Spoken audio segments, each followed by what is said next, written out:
Conversation is going round. People talking about the colors come to town. Fresh as a summer breeze, she'll take you by surprise. Hi, and welcome to Freshwaves. I'm your host, Bren Masson. Today, we're speaking with Shawn Nisbet, holistic nutritionist, personal trainer, and all-around nutrition expert. We're going to talk about how to nourish our bodies and stay healthy during the COVID-19 pandemic. Morning, Shawn. Good morning, Bren. So let's talk about the stress, because that seems to be really what's in people's guts right now. I think in the core of all of us is some modicum of stress over the COVID-19 situation and what's going on in the world around us. There seems to be a lot of bad news. I mean, we're getting out of the pandemic, scary stuff now, but now they're talking about the second wave that's coming. And I think these things are playing on people's stress. And stress affects all kinds of things about your nutrition, but tell us a little bit about how it affects you. Stress is an interesting thing. You know, when we first started this COVID scare, I was telling my children and myself, be careful on the roads. Because people are driving, be careful in a parking lot, because people's minds are not attentive.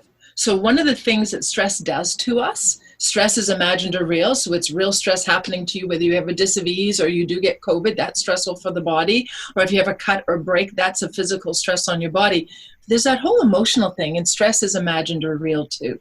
So just sitting in your home where you might feel safe, worrying about stress is going to cause stress. And when we think about stress, whether it's imagined or real, your body reacts the same way. Your body doesn't have, well, this is an actual stress, this is an imagined stress, this is a thoughtful stress. The body just feels stress, and it goes through a cascade of emotions and hormones. So when people were first thinking, I have to go shopping, I have to wear my gloves, and I have to put on my mask, and should I go shopping, and how long is the lineup going to be? When you're under stress, physiologically, your vision, which is normally, if you're looking, say, right at something straight on right now, I'm looking at you, I can kind of see, if I put my hands out to the side, I can see the hands, yes? Mm-hmm. When you're under stress, your body thinks fight or flight. That's what your body is going to do. Imagined or real, your body senses stress, whatever way it might be, and your body goes, I'm under stress, which means I'm fighting or flighting. That's what it's saying. So it says to the body, the mind goes, I'm under stress, fight or flight, let's run. Meaning running to something to kill it, or running from something not to be killed. And what happens with your vision is it becomes very narrowed in front of you. You are just seeing what's in front of you. So you're not seeing around you. So I knew right off the get-go, and you'll see people out there just making odd decisions because they are under stress and they're only peripheral, because you need to. If you're chasing something or being chased, you don't want to be smelling the roses and looking at the trees and saying hi to somebody. You want to be focused. So that's what the body does for us. It gives us laser vision. But it also means when you're under stress, you're not aware. And then gradually, even now, as we've been in COVID for a number of months, we're starting to look around us a little bit more. So that's the first thing that stress does to our body, allows us not to be aware of everything around us. Okay, so if we're at a point now where we can kind of say, all right, we've come through, I would like to say the worst of it. I'm going to go with that. And we're loosening up the restrictions and everything. We are getting our peripheral vision back. We are being able to see what's around us. How do we keep ourselves strong and kind of undo some of the stress damage that's been done throughout this 12 weeks or 13 weeks now? Yeah. Well, the first thing is to acknowledge it, right? You have to acknowledge something before you can change it. So people say, I'm fine, but they've made 40,000 loaves of bread, yet they told me that they were gluten intolerant, kind of thing. So once you calm down, then you start making those decisions. And those decisions are not anything different than we've done before. I think right now you saw people who have started gardening, or they started baking, or they started eating foods that are very comfortable to them. We're going to stuff that makes us feel good. Why? Because we're not feeling good inside. So to be aware that, yeah, we have been under stress. We get those swans out there who say, I'm fine, I'm really fine. It's not bothering me. I Mhm. said, oh, watch out. You might be the swan, where you see a swan on the water. It's beautiful, calm on top, and underneath they're paddling like heck. Yeah. So to understand that, whether you feel it or not, it's a life change for all of us. It has been stress. So with the peripheral vision, that's something that happens with stress. But I think it's really important to understand when we're in stress, thought, imagined, or real, there's things that our body does also. And what it does is it thinks, yes, it's going for a run. So the body goes, oh, heck, we're going for a run, fight or flight. We have to shut down some things. Because your body has to get more blood into your legs to run. It's got to get more blood into your arms so that you can fight, because it thinks you're going to fight and flight. And maybe some more blood to your brain, we hope. But we only have 5 liters of blood in our body, so it can't just make more blood to do that. It actually has to take some blood away from other systems for that short period of time where you're fighting or flighting. So the body goes, well, we can't take blood away from the brain because you won't know whether to, run faster or go up a tree or scream for help. So it says, what systems in the body can I take some blood away from temporarily that's not going to cause me my demise, and it will allow me to run away or do something? So it says one of the first things is, digestion. So actually, when you're under stress, your digestion lessens because your body says, well, we're not going to be eating while we're fighting or flighting. So it says I can cut down some of the blood flow so the digestion will go down. Also, your immune system. How important is that? We're talking about immune system. We want our immune system to run, but it's got to find blood somewhere. It can't take it from the heart or the liver, the pancreas, things that are necessary, but it can take it from the immune system because for that moment in time, you don't need it. And it takes it also away from our sexual organs, because hopefully when you're fighting and flighting, you may not be having sex. So the body is very smart. It knows where to get that blood from. So those are 3 areas when you're under stress, imagined or real, that are going to be stressed. And one, again, is your digestion. So we're going to talk about that. One is your immune system. So how can we really nourish it? And then we won't talk about sex today.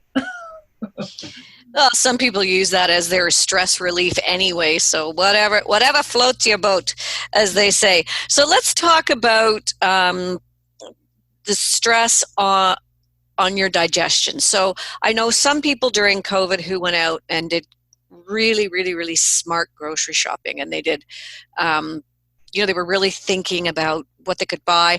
But in the beginning, there wasn't any lettuce. The lettuce was coming in and it was awful. To this day, the food chain has been disrupted. That's a whole other show, but I don't think we've seen the worst of the food shortages now that so many of the migrant workers who were working the fields are now sick. Stuff is rotting on the vines, stuff is rotting in the fields, and we're not going to be having as much fresh produce coming from other places as we're accustomed to. So we are going to have to start eating in season. And even if you've made the move to eat some of these nutritious things, if you're under so much stress, what's happening to these nutritious things? Are we digesting them? That's hugely important. There's a thing, what is digestion? Well, it's not what we eat, chew, swallow. It goes into your stomach, then it goes into your small intestine, large intestine, and then out. That's the route that food takes us. That's just eating. But we want more from eating. We want nutrition. We want our bodies to be nourished. We want those nutrients with which to be absorbed. So really, true nutrition is what we chew and eat and swallow. It goes into the stomach. But then it's what it's absorbed and assimilated at a cellular level. So the food's still going to go through that pathway and out, hopefully in good time, 24 to 36 hours. But you have to think, what is your body absorbing and assimilating at a cellular level? It's got to get into the cells, and then your body knows what organ, what system to take those specific nutrition and nutrients to so they can thrive. So when you're under stress, you still might be eating and swallowing, and it's going through you, and you're still pooping it out. But when you're under stress, the assimilation absorption doesn't take place. So that's when actually the comfort foods are nice. I'm going to tell people, don't stay away from comfort foods, but can we make them healthier? But also when you're under stress, and we'll talk about the sugar thing, we are not craving broccoli. When you're under stress, you are craving carbs. So again, you have to be aware of this, and you have to be aware that you're under stress. You have to be aware that when you're eating, you're not even going to be getting the nutrients that you're supposed to be getting if you're under stress. And then again, we crave junk food, we crave pleasure food, we crave high sugar, high fat, high salt. And as we know from everybody else, people are craving making homemade bread. Yeah, making homemade bread, and there's a lot of mac and cheese eating going on, and a lot of warm, cheesy foods. It doesn't help that the weather is the way it is. 1 minute it's 32 degrees, and the next minute it's 16 degrees. You know, people go back to the comfort food craving when it gets cold outside, and you hope that it's a nice, healthy stew with all kinds of vegetables in it, but it can often be pizza. Exactly, because it feels good. Like our tongue, our taste buds love fat, they love sugar, they love salty. Those are the things our crave. But now our taste buds also want sour and pungent, but we don't crave those. We crave the other things. So the first thing is the awareness. But anytime anybody's having digestive issues, so I would ask somebody now, you know, are you having any digestive issues? And they'll say no. And I'll say, well, what I mean by that is, are you burping, belching? Are you getting any indigestion? Are you getting any GERD, the reflex? Are you getting any tummy aches? Are you getting bloating or distension or pain or constipation or loose stools? Those are all symptoms that's telling your body it's not digesting your food well. Even though what people will say, well, my mother's like this, my nana's, all the women in my family are like this, my husband, this runs in our family. And I say, well, no, bad nutrition is what's running in our family. So you have to change your nutrition. Those symptoms, those aren't things that are running in your family. It doesn't mean because my father's always had bad digestion that I'm going to have bad digestion. One of the quickest things I tell people to do, and sometimes I'll print it out on an 8 by 11.5 sheet saying, sit up straight, chew your food, don't talk with your mouth full. And if people have digestive issues, I'll email that to that, and I say post it everywhere, including on your forehead. And in case you come to see me, I want you to do that. And then I say, just text me or email me if you have found a difference. Oh my goodness, Shawn, my burping has decreased. Or, oh my goodness, my bloating has already gone. Because again, we eat so quickly, as if we're fight or flight. So even just like our grandmothers knew, sit up straight, chew your food, don't talk with your mouth full. If you're going to eat junk food, at least do that while you're eating the junk food, so there might be a hope that you might get some nutrients from that. But yes, we'll talk about nutrients we kind of do need. But if you're eating fast and then you're beating yourself up saying, oh, shoot, I really should have had something good and more plants, and I ate the pizza, worst thing to do is to eat it in a state of stress and then beat yourself up afterwards so that you continue to be in a state of stress. So now your body has no hope in heck of getting any nutrition from that. Now, I'm not saying you can eat pizza for breakfast, lunch, and dinner as long as you're sitting up straight, chewing your food and not talking while you're eating it. But just be calmer to yourself, kinder. I've been posting a lot about, you know, we're beating ourselves up. Be kinder to everyone around you. Be kinder in the decisions that they're making. Don't be so judgmental, and be kind to yourself. And if you find yourself, you've gone grocery shopping, you brought all this junk into your house, just go, why did I do that? And then just see if you can freeze some of it, hide some of it, put some of it in hiding places where you're going to forget about it, like we do Christmas gifts. You know, just don't have it all right there in front of you, because I'll eat it too, and this is my business. But if there's junk food, I'm going to eat it also, because we're also human first. Well, that's true, isn't it? And in all fairness, you can take a pizza, and if it's got a thin crust so it's not so doughy, and you put a whole bunch of different vegetables on top, it's really great. I was listening to a lecture from our friend Karen Stevenson the other day about dandelions, and if you bake the dandelions and then put those on the top of your pizza, they're absolutely delicious.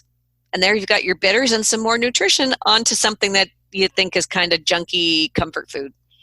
She's fabulous. I buy pizzas for one of my kids who's really a health guru, more than I am almost. So a little plug for Nature's Emporium. But I love going there, and they have spelt crust. So now it's not wheat, it's spelt. It still has gluten.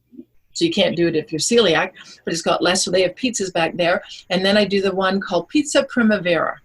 You can Oh, say nice. and pizza primavera, you can have tomato sauce on there if you want, but they actually do it with pesto, and then they load it up with vegetables. And then I bring it home, and my daughter loads it up again with vegetables. So that is a healthy pizza. What did I stay away from there? I stayed away from the dairy, and I stayed away from the meat, and I stayed away from the gluten crust. Because actually pizza is really a tough food to digest.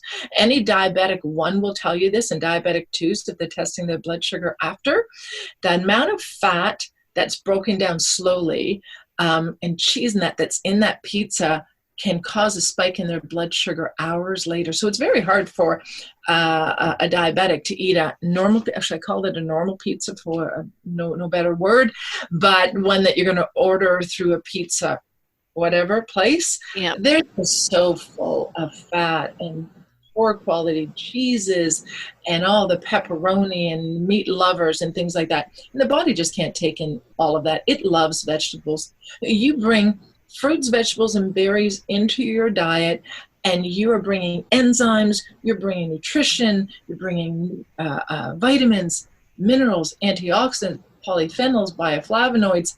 That's where our body wants it. So if you're going to have a junky piece of pizza, have a smaller piece, not the whole pizza, and maybe we'll throw a salad beside that. And maybe eat the salad first so that you've got some nutrition in it and room for, and less pizza. Everything in moderation. You know, I never want somebody to feel, I never want people to say that that's a bad food or that's a good food. I find that that's not a nice way to look at food. I look at it as sometimes food and always food. So these are the foods you should eat always, and those are the foods you should eat sometimes. Mm-hmm. But when you tell somebody you should never eat such and such again, they're going to crave it every second of the next day and forever until they get it back into their body.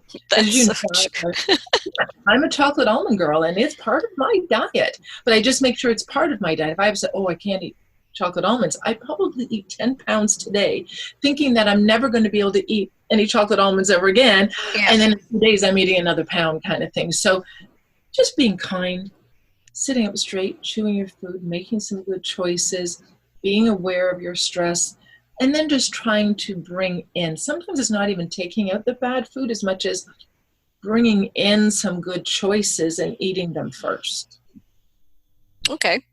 So we know that the body's not going to digest well when we're under stress. So should we be helping it to digest things by eating things that are maybe easier to digest? Does that make any sense? Well, that's an interesting question, because what is very good for one person's body can be the devil for somebody else's body, right? Mm-hmm. Yeah. So sometimes when we say to eat good foods, then they have to kind of know your own self. Having said that, our body to digest food needs enzymes, and there's enzymes for everything. The best example of that is talking about cow's milk, which is I'm not a fan of. My family are in dairy, some of them, but I'm not a fan of cow's milk for most people. If you're Northern European, you can do it. Why do most people, and maybe some of your listeners or yourself or your family even, Brenda, don't do well with cow's milk? And think, well, why don't I? You drink that milk, and we've been told since we were young to drink milk, it gives you strong bones, right? The milk board was very powerful in saying that, not that it was correct. And then we thought that if we didn't give our children milk, I was one of them years and years ago, I thought my children were going to disintegrate before me and that the children's aid was going to take my kids away because cutting down on their milk. But to digest milk, there's two things. There's a casein protein, which is hard to digest, but there's also a sugar in milk called lactose sugar. Anything that ends in an OSE is a sugar. Lactose, galactose, maltose. So there's all these different kinds of sugars. So cow's milk has lactose. To digest lactose, you need an enzyme, which is lactase. So the enzymes end in ASE, the sugars are OSE, and if you don't have lactase in your tummy, that sugar is going to come in. You can't break it down. And now all the bad bacteria is going, yay, party time, because now they get all that lactose sugar, and you're going to have a party in your tummy, and it is not good. So you need the lactase. Hispanics, African Americans, Asians, there are so many cultures out there that don't have any lactase because they never drank lactose in the first place. You go to other countries and you say, well, we eat wheat and we drink cow's milk. They kind of look at you like, why? Because they don't do wheat, let alone hybridize like it is in our country and tons of gluten added to it. They're doing rice and beans and lentils. And then for milk, most of the world drinks goat milk. They don't even drink cow's milk. Goat milk, not that it's the safest, but at least the protein in it is a little bit better. And that's why people have really, like the alternative milks have just shot off the record on amount that people are purchasing now, because they can get that flavor, they can add it to their tea or their coffee, or they can make recipes with it, or they can put it on their cereal if you choose to eat cereal. I think it should be just oatmeal, but that's another story. But they're just taking that milk that they were eating and just flipping it to a milk that your body can take in. And they're going, well, that feels better. That's what you want. When you eat food, you should feel good after you've eaten it. You should have energy after you've eaten it. But if you've eaten a food and you feel tired, or you have bloating or distension or pain, then that is your body, because as I always say, we're brilliant from the neck down, just not so smart from the neck up. So from the neck up wanted that, but the body is brighter, and it said, look what you did to me, and it's going to tell you. But your body doesn't have a voice. Our voice is from our neck up going, I want ice cream. Yet the body, because it doesn't have a voice, it can only speak to you in pain. So it gives you pain. Then our job, again, is to be aware. That awareness again, oh, when I have that food, I don't feel good. Knowing that and putting them together, most of the time we're in denial. We can go a little deeper into that if you want, on why do we crave the foods that we ourselves shouldn't eat. And maybe your food is different than my food, but there's a reason that we crave foods that we shouldn't eat. And it doesn't seem right, does it? No. You crave foods that you are sensitive to. So I'm not talking about allergies, that's a different thing. We crave foods that we are sensitive to, because when you eat a food that you're sensitive to, initially it's like, that tastes good. And then initially you get this hormonal rise that kind of gives you a fake high, but then it gets into the body and you get all those bad hormones and you get all those bad feelings. But when you go to crave it again, our brains are only thinking, oh, but what I got immediately from that food. So we're actually craving the high from that food, even though we're going to feel horrible hours later, days after that. Food sensitivities can rear their ugly head up to 72 hours after having a food. But what we remember is, oh, I felt so good when I had it. So that's why we continue. I'll get someone in my office and they'll say, Shawn, I'll give up everything, but I'm not giving up milk. And then I go, that's a food that you should give up then, right? The food that you say, I can give up everything, but I can't give up the cheese. Or I can't, and those are the foods that we usually have. And I had to bring cheese up, didn't I? So that is why. And again, just being aware of the fact that when you keep eating this food, there's a reason why. Nobody really, unless they're really healthy, is going to crave broccoli or salad. But we're going to crave pop. We're going to crave chips. We're going to crave salty chips. There's cheesies. Love cheesies. I buy the healthier cheeses in my health. It's not a healthy. I said healthier, not healthy. No, it's not such word. And then the kids will come and go downstairs and find them. So the other day, I thought, I got to save some money here. And I bought crappy cheesies. And they're not eating them. A friend over and they started eating my good stuff. I said, don't eat my good stuff. Go eat the stuff that you guys will have at your house, kind of thing. So a lot going on in the body, right? But it is an awareness. It is. Sitting back, again, sitting straight, chewing your food, noticing what you're eating, slowing down our eating. If somebody was to say to me, Shawn, what is the best thing I could do for my body right now? Slow down. But don't you want me to give up food? Oh, I'd love you to give up certain things and bring certain things in. There are books written called The Slow Down Diet. Slow down. You want to hear the best story on that one? Yes. I had a doctor come to me once who had digestive issues. He had them for years. So he said, Shawn, what should I do? And I couldn't see him for a little while. So I said, okay, what I want you to do is sit up straight, chew your food, don't talk with your mouth full. Let's talk about some of the foods that you eat. And maybe is there a meal that we can make some changes to? Well, his lunch was going close to his hospital, getting in his car, going and getting 2 no brand names, 2 large hamburgers and a pop. Because he said, it just fills me up, gives me the energy I need, then I can get by the hospital. It's just what I need. So it took a 45-minute conversation saying, well, how can we change that? No, I'm not going to change that. But I really would like to do something with that meal. Shawn, no, it's what I do. I said, well, could you maybe walk? No, I don't have time. Could you maybe go into the, no, I don't have time. So it was all a time issue. What we came to at the end was he was still going to get in his car. He was still going to drive with the same lunch. He was still going to eat it kind of quickly, but we got it from 20 minutes, because really you should eat a meal 20 minutes and then the brain tells the stomach it's full kind of thing, and the stomach tells the brain it's full. So it does take 20 minutes for that to happen. So we got it down to he was going to still go through the drive-through, still order the same meal, but he promised me that he was going to find a tree and park in front of it and turn off his car and give me 5 minutes. So that was what we came to. I said, okay, I'll take it. No, anything. What happened after a few weeks? Shawn, I got to tell you, what did I learn? That I don't like the taste of the big hamburger. Because he was eating it slow, and he realized that he didn't even like the flavor. Right then and there, what did he do? He flipped it to ordering a salad. And then we were off to the races. Is that interesting? Sometimes we eat so fast we're not even aware of what we're eating, and we don't even know, do we really like it? Well, I used to like it. Maybe I do like it. But if you really sit with it, there's this whole thing that's happening.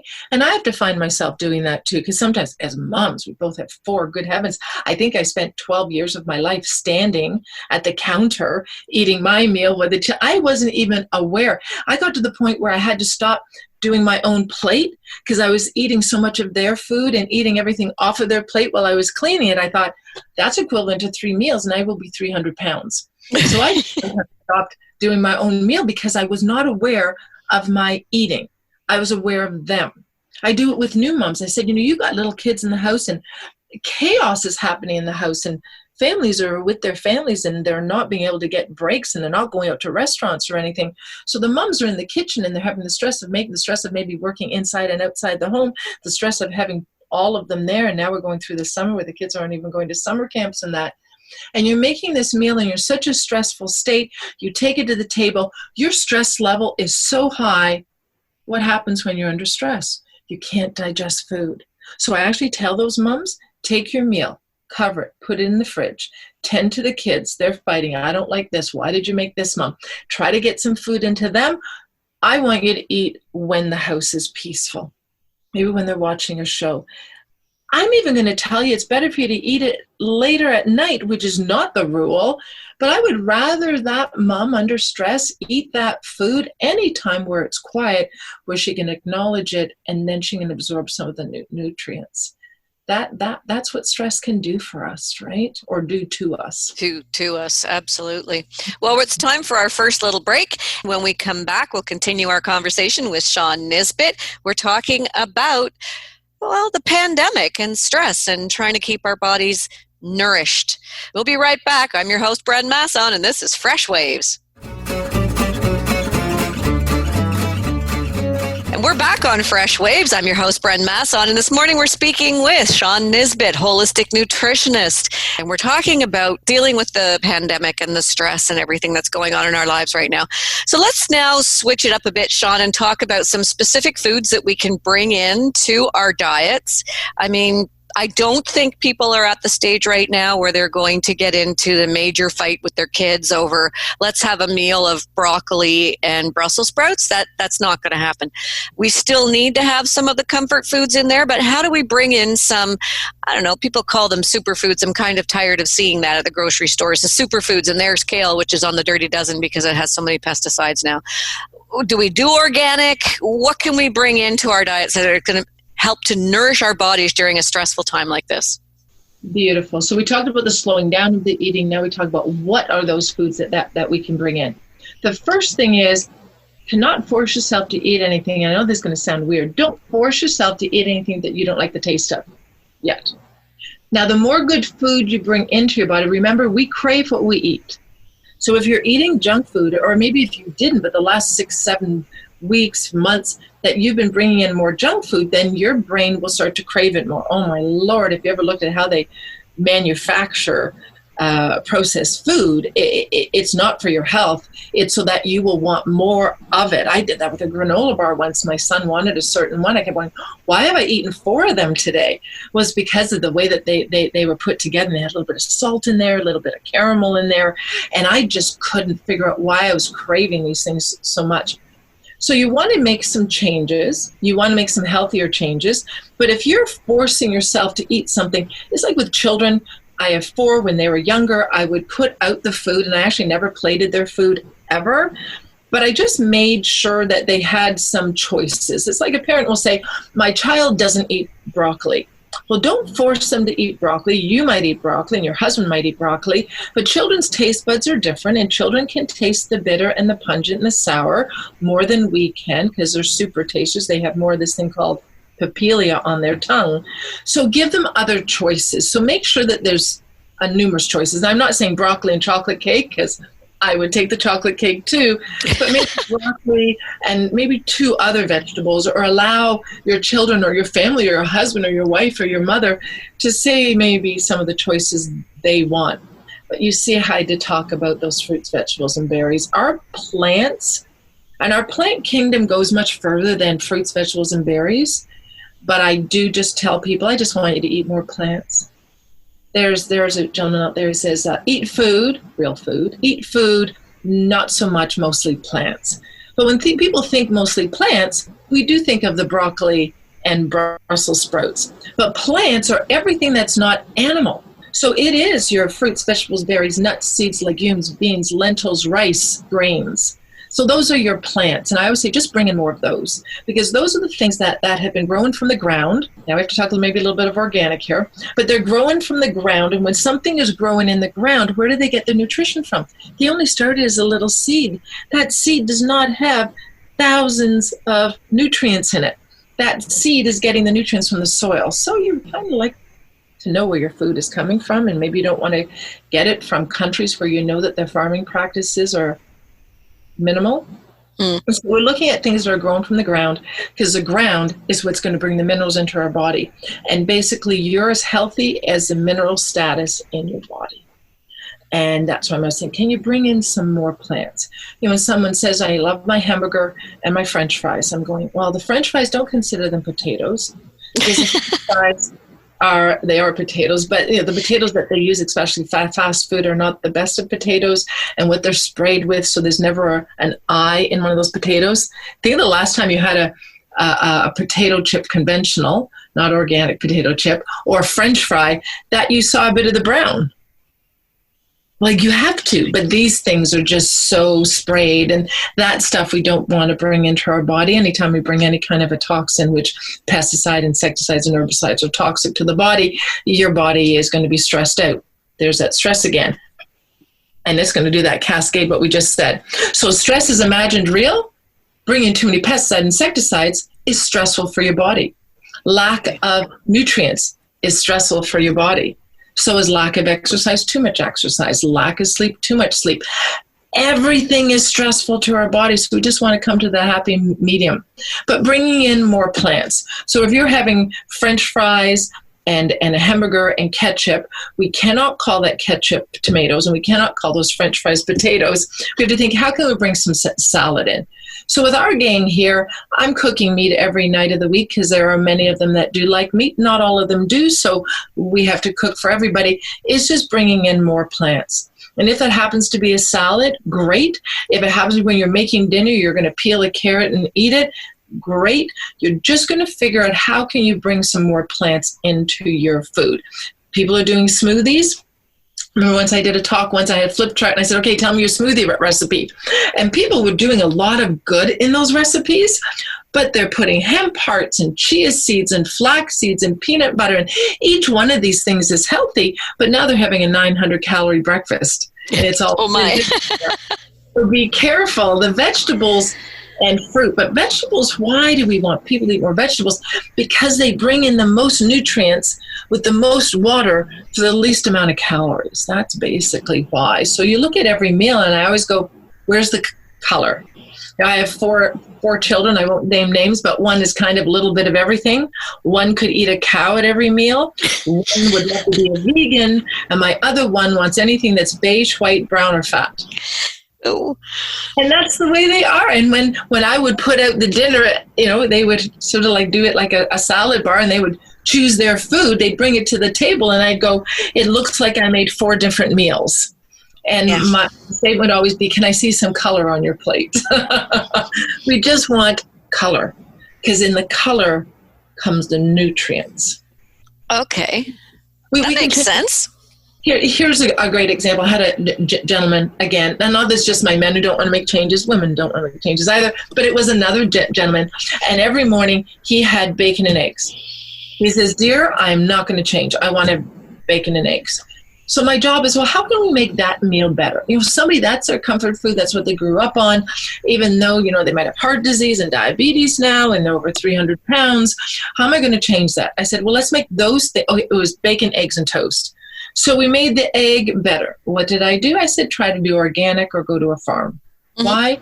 Because the mineral content, because the hens is higher. Differently. That's all. The hens are fed differently.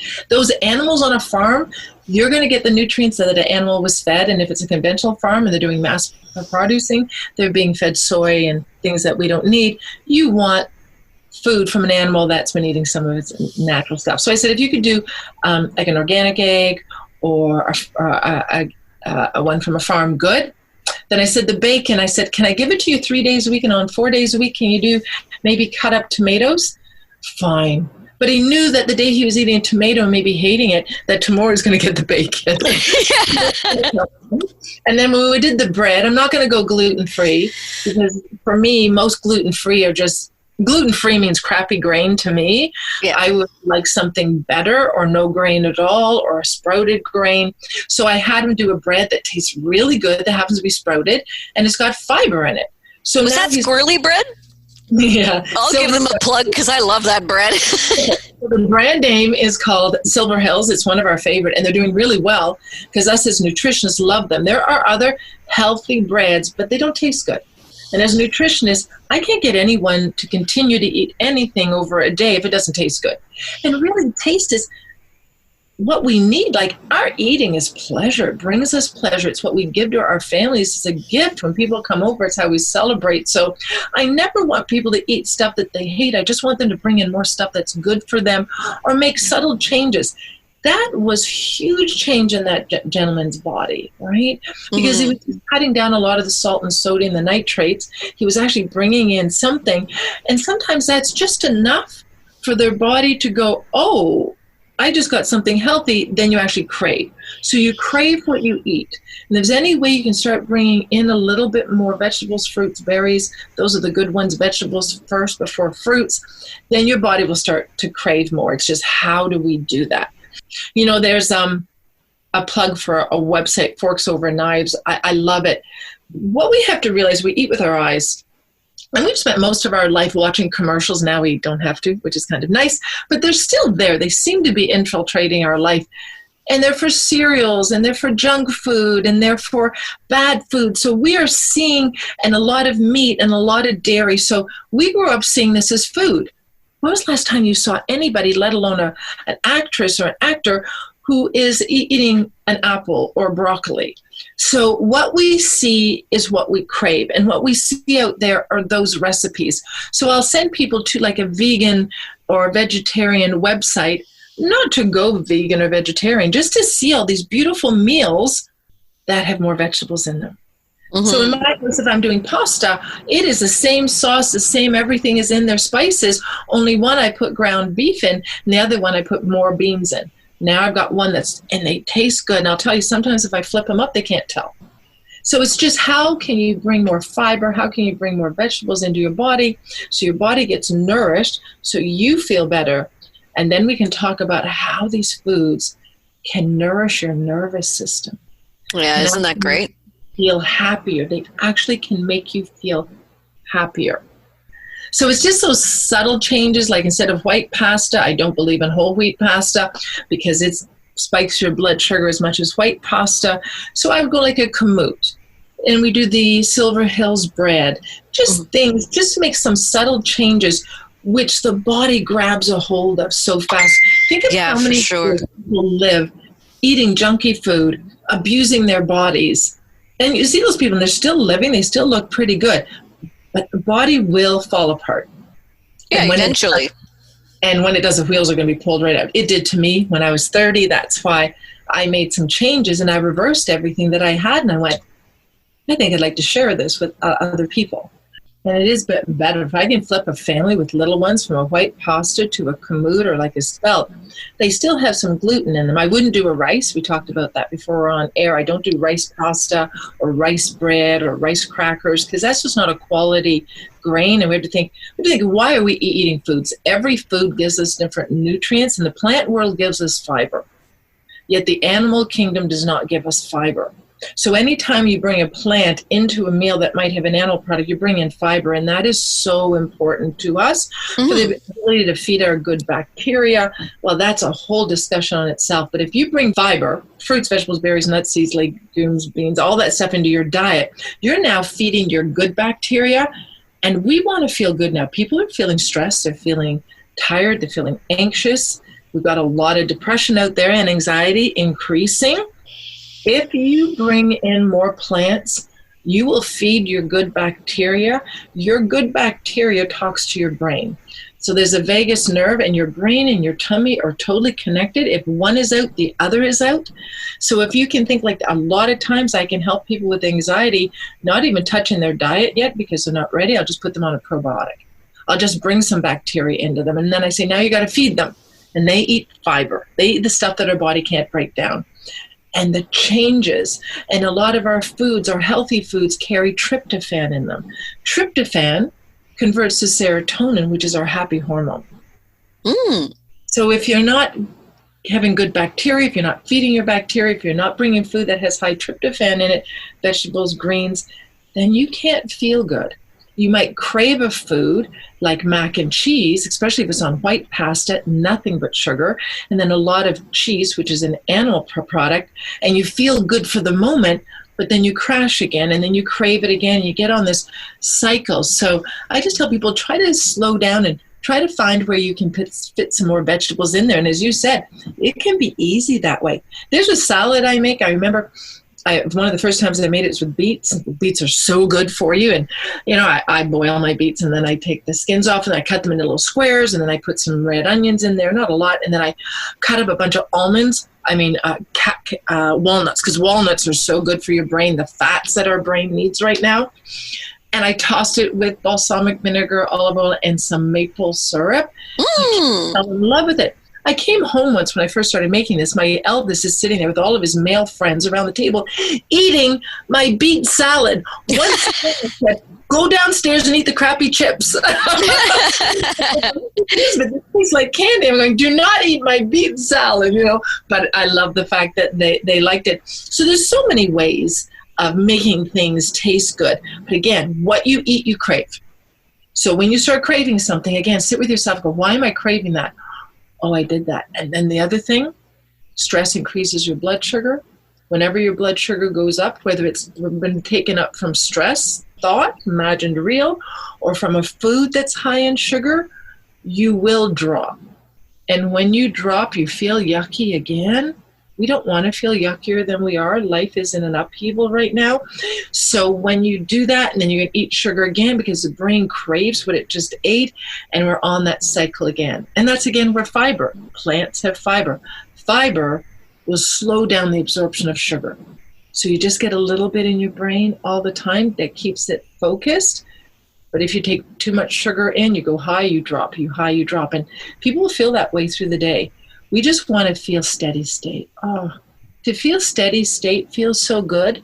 But we sort of go high, then we go to these lows, we go to these highs, and we go to these lows, and we're angry, and we're stressful, and we're tense. We can't even handle the stress that we're under today. And this challenging time is going to be going out for months to come.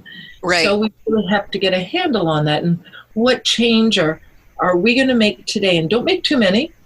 You can make a list of changes you want to do, but what change can you make today? But once you make a change, don't go back.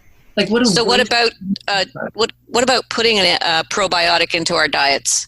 Is that like going out and buying some flavorful yogurt? The ones that say high in probiotics? No. So with probiotics, we have to think, what are probiotics? And yeah, I'll put people on a capsule to get their numbers up. But this is your gut, and I don't want to be too complicated. So let's take our gut, which is our mouth to our bum. That's a tube, and that's that tube that our food goes through. Picture it as a fishbowl. So your gut, there's your fishbowl. Your gut has to have certain things like your fishbowl. First of all, you have to have water in that bowl, or it's just an empty bowl. So you put water in it, like we put water in our body, and we're 70% water. So don't forget to drink your water.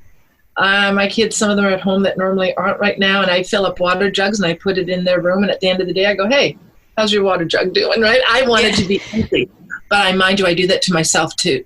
I have a jug behind me, and I think I got to get that in me throughout the day. I don't want to chug it. I just want to get it in me. So you've got this bowl, that's your gut, and we put some water in it. Well, now it's just a water in a bowl. It's not a fish bowl yet. Oh, we're going to put some fish in that. The fish is your bacteria. So now we've got the bowl, that's our guts. We've got the water in there. We're going to stay hydrated. We've got the water in it. And now we put some fish in it. That's lovely. But unless you feed those fish, what's going to happen? They're going to die. Yeah. That's our bacteria. So you can bring bacteria in you, but you have to continually feed it. How do you bring that bacteria in you? Yes, you can take a probiotic. That's good. But think of maybe other ways you might be able to bring it in on a daily basis. If you think of every culture in the world, except for our continent, has a fermented food. Even our ancestors had fermented foods because they didn't have refrigerators. So our bodies have not changed over 5 billion years. Our bodies still need that bacteria. That is a huge part of us. We are more bacteria than we are cells. Like, we are bacteria, and it is good for us on our skin, in our bodies, in our guts. So you want to bring it in. So different foods: sauerkraut, kimchi, kombu, pickles, sauerkraut, yogurt, or kefir. But it has to be real. It has to be real. I.e., if you're getting a sauerkraut, my Nana made her own sauerkraut, ate it at every meal, never knew why. She just said, "I just do." Why? It made her feel good. Because she was probably allergic to the eggs she ate all day long. She didn't know that. She had sauerkraut, and then she made it herself. So that was bringing in the bacteria all day long, because we bring it in, then we poop it out. You got to keep bringing it in, and you got to feed that bacteria. So there you are. Your fishbowl is filled with water. You're going to be drinking water. You're going to bring some sort of a bacteria food, a probiotic food, but now you got to feed that probiotic food. You got to feed that bacteria, and that's our fiber. Those are our plant kingdom. So if you're going to go and do a sauerkraut, here's a good rule. Read the ingredients. I don't care if it says sauerkraut on the outside. To have bacteria in it, it has to be made with only salt, no vinegar. If it's made with vinegar, then the acidity is too high. It kills the bacteria, but allows it to stay on the shelf. And your store wants to put stuff on the shelf, because to put it in the fridge is expensive to that store. And it's limited space. So we have to realize, when you go shopping, you have to have your highlights on here, right? Because they are trying to sell you food. They don't care about your health. If you're doing a kefir or a yogurt, it should have hopefully organic milk, which would be lovely. Unhomogenized would be lovely. Pasteurized, unhomogenized. That's it. And bacteria. That's yogurt. That's how our grandmoms made it. Milk and bacteria. If you look at the side and it's got 10, 20 ingredients, that's not yogurt. It's pudding. So with yogurt and with kefir, you just want to make sure it's real. You want to make sure your body can handle lactose too, but you just want to make sure it's real. So if you're buying a yogurt, no brand names, but most of the ones in the grocery store that are in the conventional area are probably not real. You just want to see the milk is in there and the bacteria. And then you bring that home, you've got something that's real that might restore that bacteria, which is going to help your digestion, your waistline, your mental attitude, and you choose to add nuts or fruit or whatever to it, and then you know you've paid for just that. But it's very good stuff to eat. I think maybe we'll just briefly talk about fats. Mm-hmm. Omegas are so important for our brains. So our brains are important at any time, let alone when we're under stress like we are now. And we want to think clearly, and we're putting up with a lot more stress than we've ever done. Your omegas, your brain is 60-70% fat, and you want that fat to be a good fat.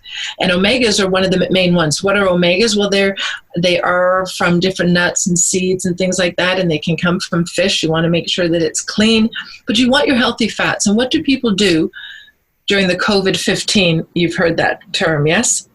People are calling it COVID-30. Well, remember we had the freshman 15, where kids went to university, and because of eating the dorms, they gained 15 pounds.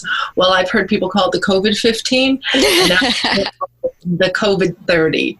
So one of the first things people do, and it's back from when we were young girls, cut out the fat. Do not cut out the good fat. Cut out the bad fat. Do not cut out the good fat. I mean, do not cut out your omegas. Do not cut out your olive oil. Do not cut out, if you're a meat person, like your organic butter. Do not cut out your coconut oils, or your sunflower or safflowers cold, or your flax oil cold. Keep those things in there. Our brain needs fat. One of the basic things, if you're in a depression, feed that brain. Mm-hmm. The brain loves fat, good fat, hates trans fats, does not like sugar. So those are three things. We already talked about the sugar, but it wants the fat. You have somebody, dementia, Alzheimer's, like we're at that age now going, we don't really want that later in life because you and I are over 25. So we're thinking we've got to bring in more of those good fats. Yet when you start to gain weight, you think, I'm going to cut out the fat. Don't. If you're having a salad, I want olive oil on there and a bit vinegar. If you're doing steamed vegetables, put a healthy oil on there. To absorb the minerals that we need, has to come on a fat molecule. So some of the things we do are counterproductive to what we want. So cut down a little bit on the sugar, increase the healthy fats. And sometimes people can't do that right away, and that's why we do the supplementation sort of thing. But fats are important. That's your nuts, and your seeds are beautiful. You saw on that beet salad that I made, there was olive oil on there. There was also cut up walnuts. Why? So I wanted all that in there. That is just a brilliant meal, and it tastes good. And you have that on the side kind of thing. Mm-hmm. Well, it's funny because our grandmothers always put butter on our steamed vegetables. And now if you can do an organic butter, that's still good, isn't it? Organic butter is beautiful. Ghee, which is a purified butter. You know, when I think about it, we look at our grandparents. First of all, it's portion distortion, what we have today. But they ate a lot of fat. Their milk was full fat. Their cheese and their butter. And my Nana was eating the Pope's nose, for anybody who knows what that is. That's a part of the turkey. Yeah. Oh, yeah, we would fight over it. Nope, Nana gets the Pope's nose. But now look back in the 1950s and what those women looked like. And they wore dirndl skirts, and their waists were big as my thigh. Yeah. And they were eating high fat. What they weren't eating was all the bad fats, the trans fats that we have in our processed food today. Fat does not make you fat. Fat does not really increase your cholesterol as much as sugar does. And then sugar comes in our processed foods. So we have to look at always, we know we shouldn't be eating as much sugar. We know we shouldn't be eating much processed food. So that's where sometimes with a meal, if you front it with vegetables, you front it with a salad, you front it with soup, you will eat less in that meal. Make sure there's some vegetables, and maybe don't have the dessert. Save that for a special moment sometime. But hopefully you've eaten so many vegetables, you can't even eat cheesecake at the end of your meal. That's the goal. And to take time to sit up straight and chew your food and don't talk with your mouth full and take 20 minutes to eat. Well, we could go on for another 2 hours, but that's it for the show today. Thank you so much for your information, Shawn, and I hope that we get a chance to talk to you again. Maybe we will slow down a little bit and chew our food and sit around the table for a little while longer together. Wouldn't that be nice? Absolutely. You've been listening to Fresh Waves. I'm your host, Bren Masson. Join us every Wednesday and Friday at 10 a.m. on 102.9 whistlefm.com and anytime you like for the podcasts on freshwaves.ca.